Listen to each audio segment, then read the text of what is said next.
And welcome back to Thief 3. Thieves Rising. I mean, so far we're completely professional and have never gotten caught once. We're doing fine. Absolutely fine.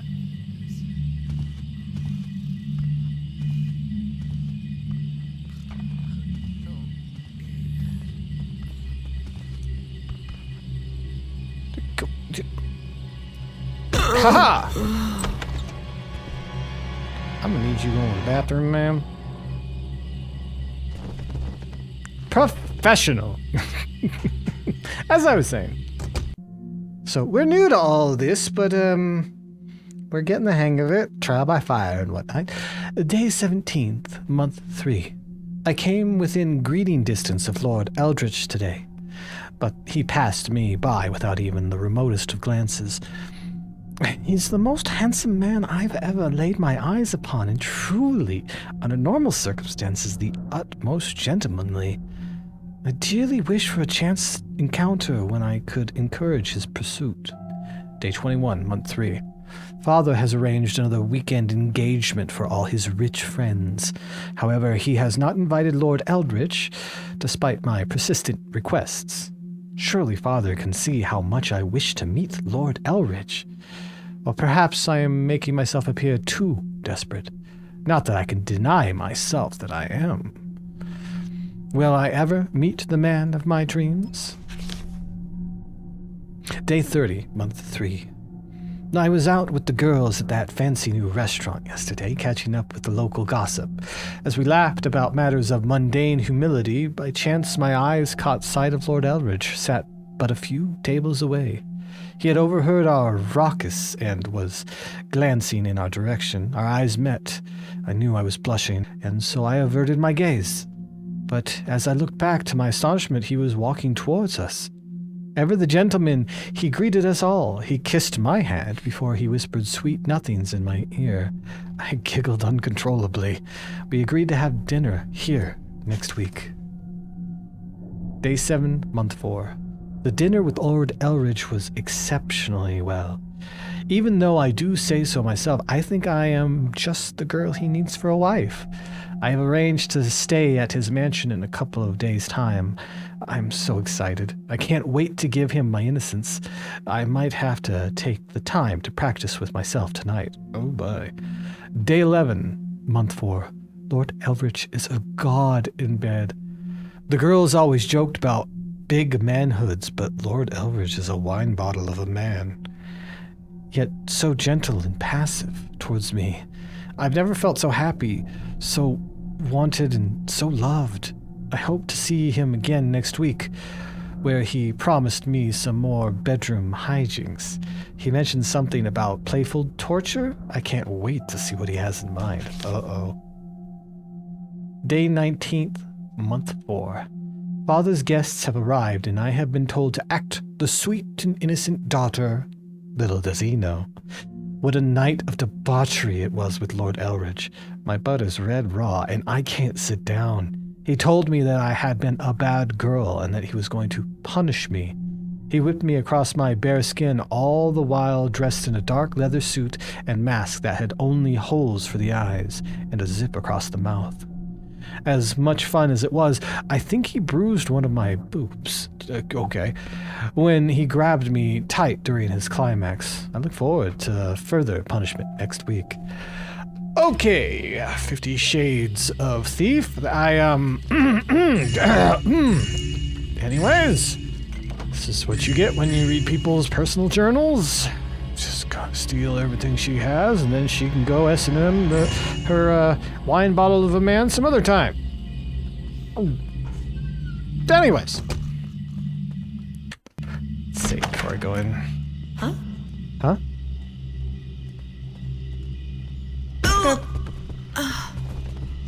Don't worry, you'll be fine.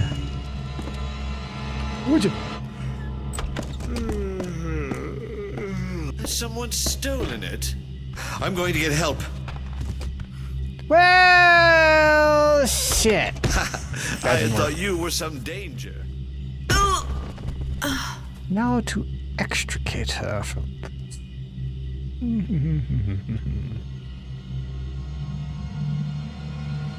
Yoink. She just went to talk with her lady friend, supposedly.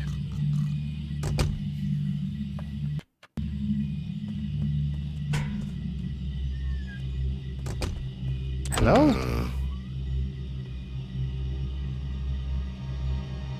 Just the wood settling.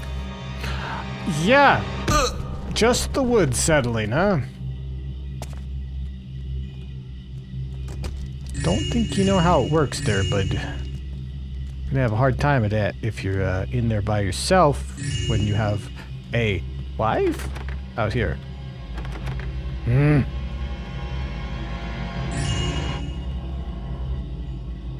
one of you have the key?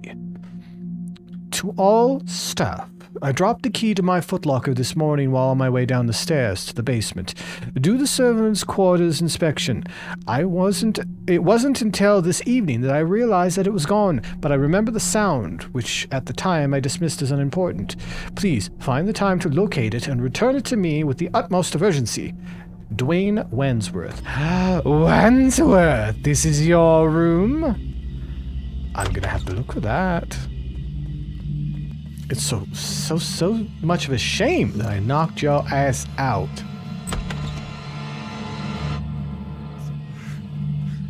I was looking right at a guard while I was standing in the light. Lucky me.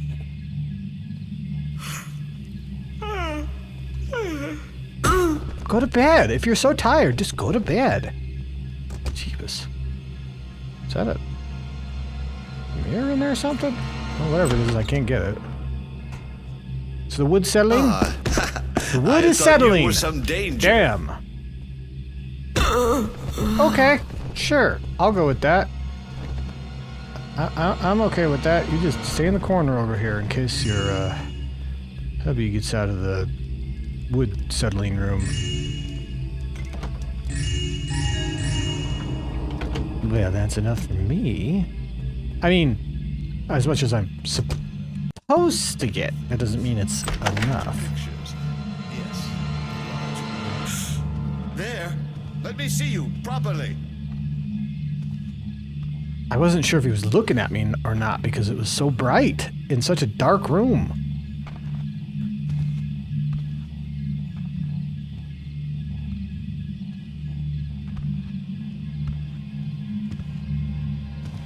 I won't hurt you. Come out. Don't worry, I will hurt you. Wait. Who are you? Like I said, don't worry, I will hurt you.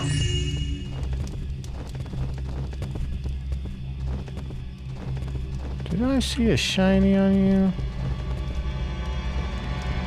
You know what? It's really hard to see in front of this fire, so come here. Lay down!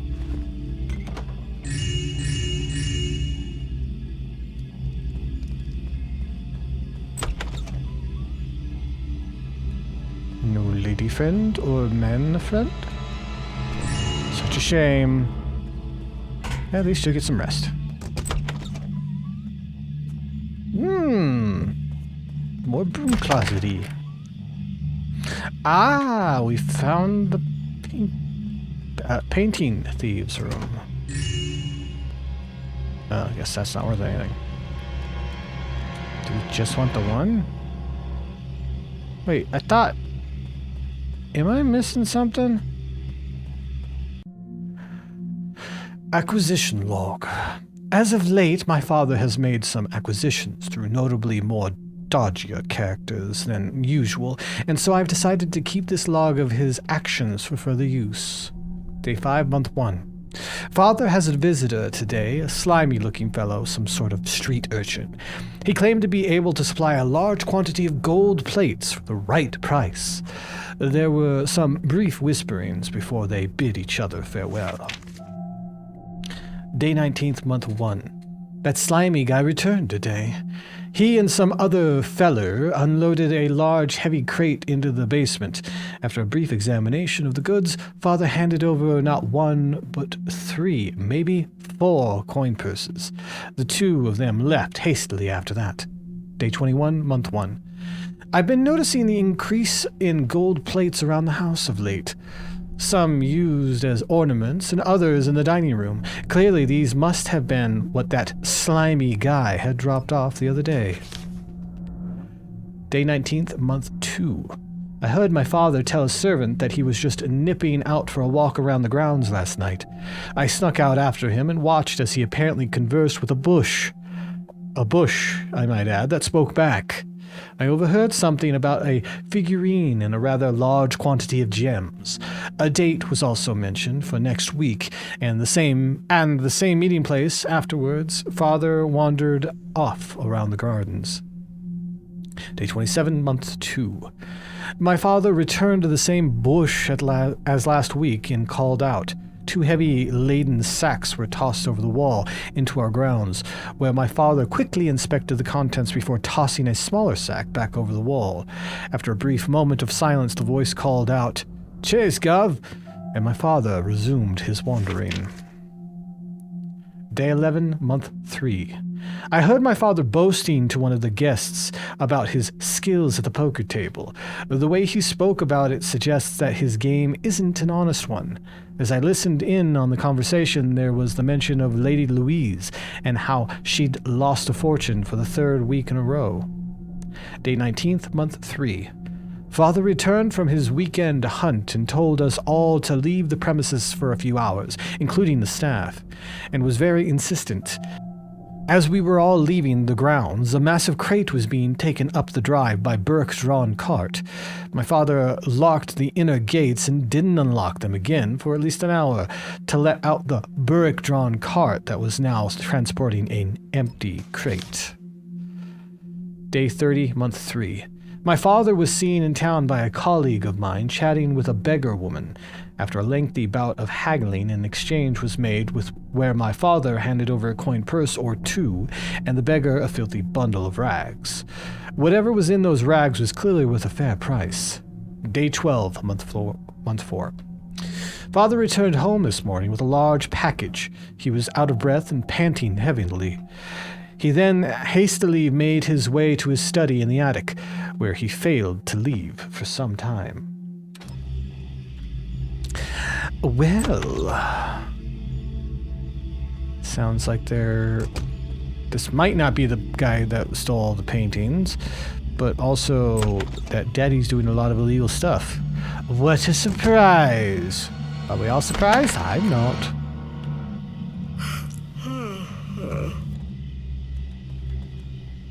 Don't turn around, please. That's it. Warm yourself by the fire. Just stay out of the fire. Please don't be in here. Please don't be in here. Yes. She's all by her lonesome. Ah, key. Day 19th, month 1. Barely made with his promise today, or barley, I thought that said barely for some reason, made with his promise today and delivered the gold plates. I paid him a few gold less than he was expecting. Wait, what? This isn't hers, obviously. I paid him a few gold less than he was expecting, since I know the old scrote, well, can't count, so he'll not know the difference. I'll distribute them about the house over the next couple of days, which should add some variance to the vases and candlesticks that already adorn my humble abode. Day 18th, month 2. I'm getting nervous about the persistent meets with my recent contact who wishes to remain anonymous. We converse over the wall on the east side of the grounds, but tomorrow he should be able to confirm the acquisition of the cat figurine I asked for, which means I only have to deal with him one more time. Along with a large quantity of gems this will be pretty costly. I'm going to have to up my game at the next poker meet this week to be able to afford all this stuff. Day 24, month 2. I arrived early at the poker meet as planned and was able to stash the small mirror in the hole in the corner of the ceiling. This allows me to see the cards of the players opposite me, which is a stroke of genius. I came away with more than enough cash to pay for my cat figurine and gems. Day 27, month 2. The cat figurine is as beautiful as I imagined, and the gems will help pay for my next delivery of ornate goods, which are due next week. They'll give me a chance to win some extra cash at the poker this week. At the poker? At poker. Day 30, month 3.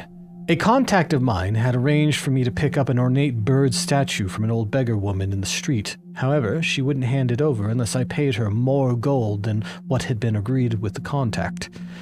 After a debate about the value of her services, I was able to keep the extra fee low, but I won't be dealing with either of those cretins again. That said, the statue is absolutely gorgeous. Day 6, month 4. I took delivery of a large quantity of statuettes today, all paid for by the gems I acquired last month. Tomorrow night is poker night, and Lady Louise is back in the hot seat, as I now call it. Where does she keep getting all that cash from? Day 12th, month 4.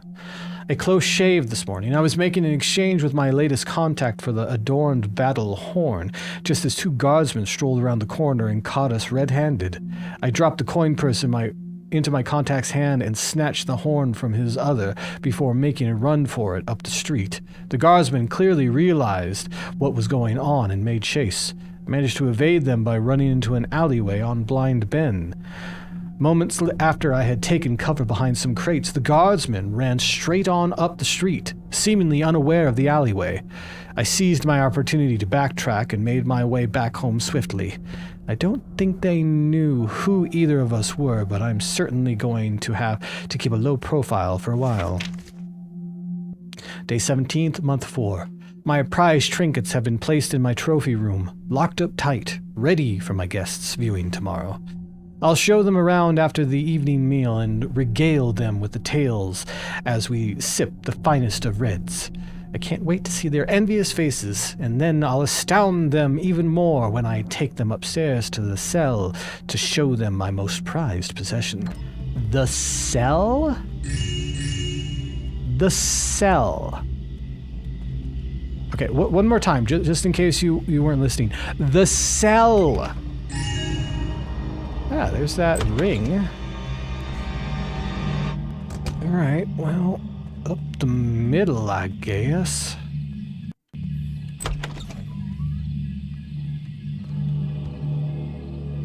How is this not dark? That you, Cap? No. Again! Hell's bells! Crap. Now Did I really pull that? I pulled that off. Holy hell. Okay. I cannot believe I pulled that off. What's up with this? This door is bowed in.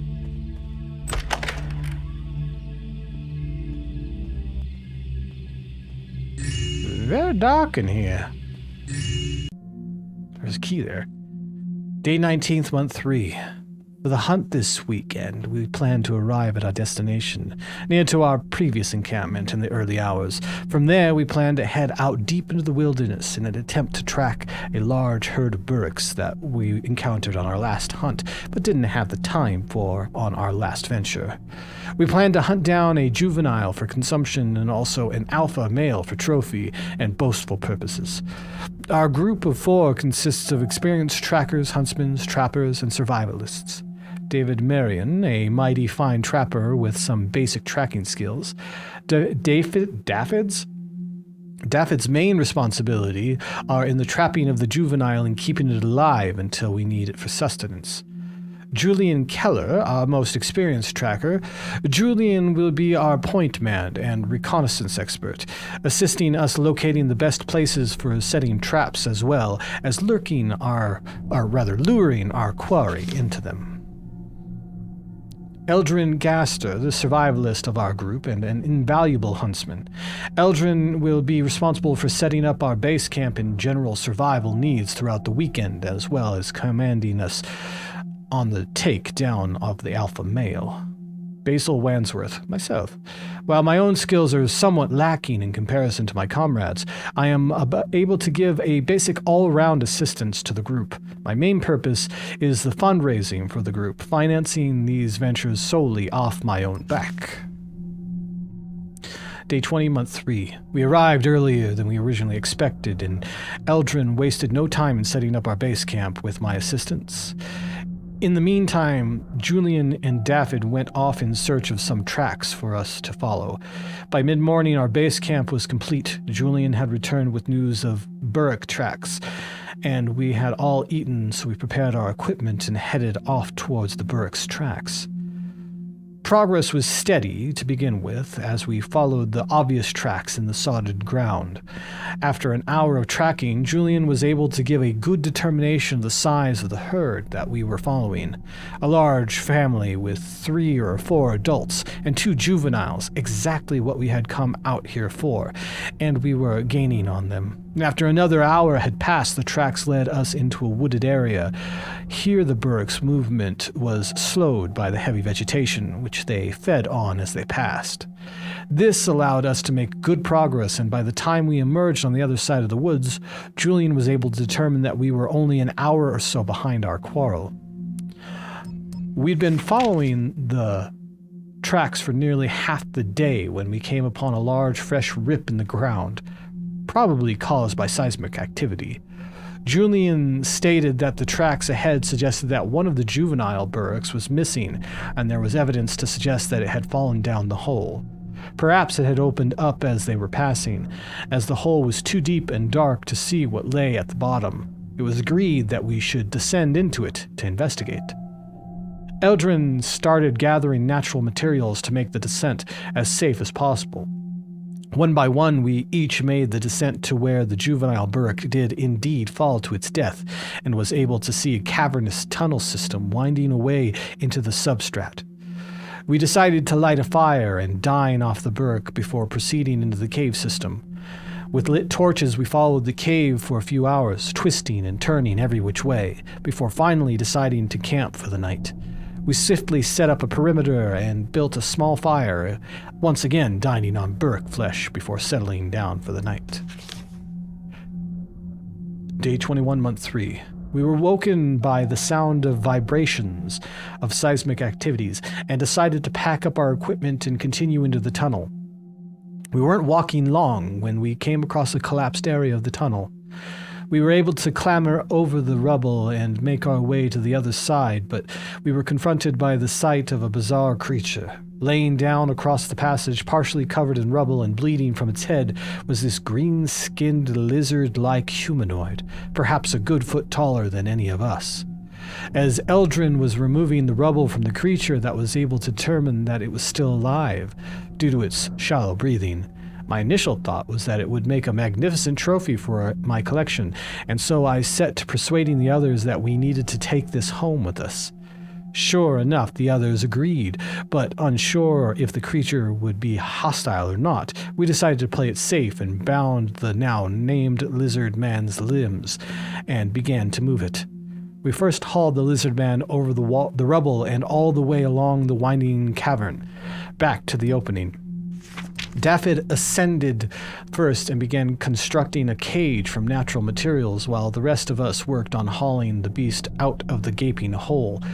As the great team that we are, we soon had the lizard man caged and transported back to our base camp, where Eldrin tended to its wounds while we discussed the next course of action. It was agreed that the beast would be kept at my mansion in the cell in my attic, where it could be safely studied. Day 22, month 3.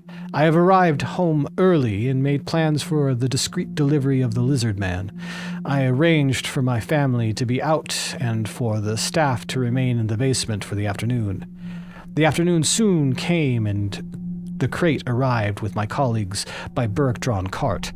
The lizard man was still unconscious as we carried it up to the cell, and Eldrin once again tended to its wounds that were looking better. A good sign. We removed the bindings and secured the cell and the room before heading downstairs for a drink and a chat. Day 24, month 3. The lizard man is awake, albeit still slightly subdued from its injuries and in confusion of its surroundings. I have been trying to ascertain what it likes to eat, and after a few failed attempts, it turns out that it gorges on fish and meats. In a week or so, it should be back to full health and ready for viewings from my guests. Day 29, month 3. The lizard man is now in the fine health and appears to be trying to communicate with me, although I am yet to understand a word that it speaks. My hunting group are meeting up next week, so I'll ask them if they could try to translate anything it says. Finally finished sorting my secret lockup here in my study for storing the cell room key safely. Simple but deceptive. The well-hidden first lever gives access to the second lever that then opens the lockup. I am a genius. Ah, so there's a key here, if I can grab it. Trophy room key. But there's also another hidden key.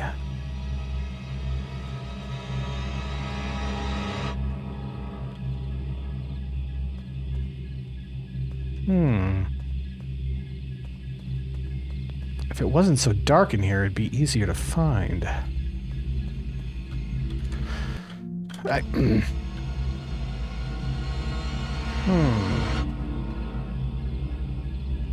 Well, we'll come back to this.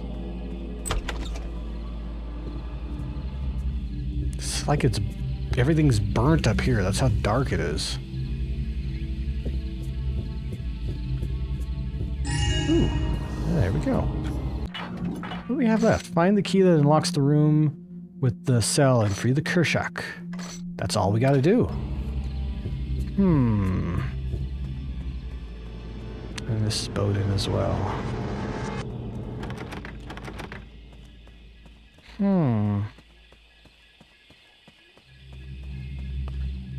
It says it's in here, but it's so flippin' dark.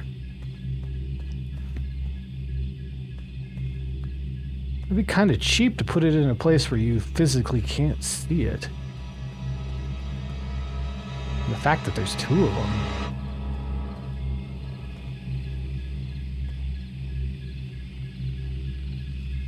Oh, I didn't even realize that was a telescope. At least it's looking to the skies.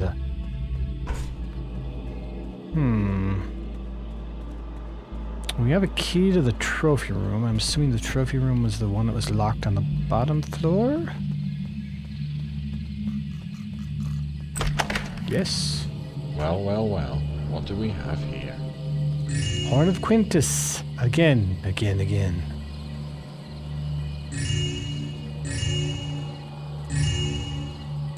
There's the cat statue. I guess I was just seeing the glint of the painting after I took it.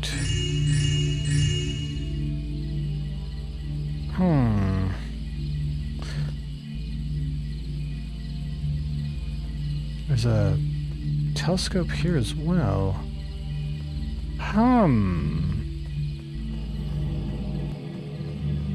Was it the telescope? Let me check real quick.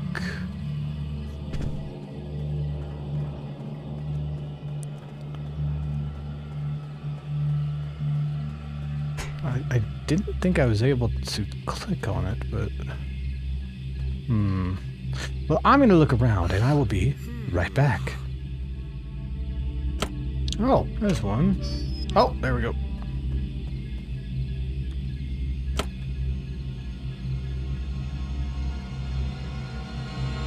Now, what did that uncover? Oh, it's literally right there. All right. Let's free this poor creature. Hey, Kershak. I don't know if you can understand me, but I'm gonna free you, so please don't eat me.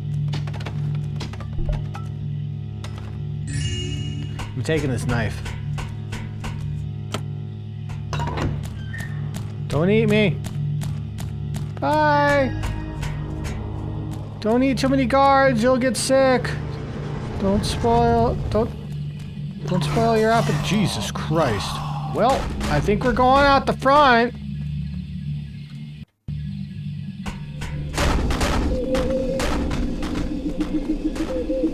Jeepers. Sorry. Probably shouldn't have kept him here. This went right through the gate. Damn. Oh. Flip. Bye! Glad I could help! Okay.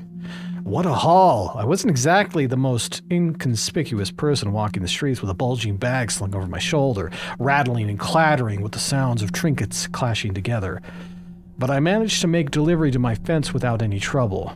While my fence was a little overwhelmed with the haul I'd brought him, he had already lined up enough contacts to shift the lot in one evening, making both of us a very tidy profit. According to the information I dug up in the mansion's library, the helmet is currently being stored at the nearby auction house, ready to be auctioned off tomorrow afternoon, so tonight is the night I'm going after it. Finding it should be straightforward enough. I just need to look for the more secure areas. Getting a hold of it will prove to be a lot tougher, though, as I've read a report in the local newspaper about the security systems that are in place there. Aside from the helmet, there should be many more priceless trinkets for me to confiscate, all resulting in the need for extra security guards. Even worse, those marble floors aren't the quietest of surfaces to walk on, so I'll need to tread warily if I don't want to end up in prison. Or worse. Well, back at the auction house. Yeah, we're gonna have to do this next time, because this might be a little in-depth. But anyways, hopefully you enjoyed my nonsense. If you did, a like, comment, subscribing, and hitting that bell icon would be greatly appreciated. This has been Boylag, signing off.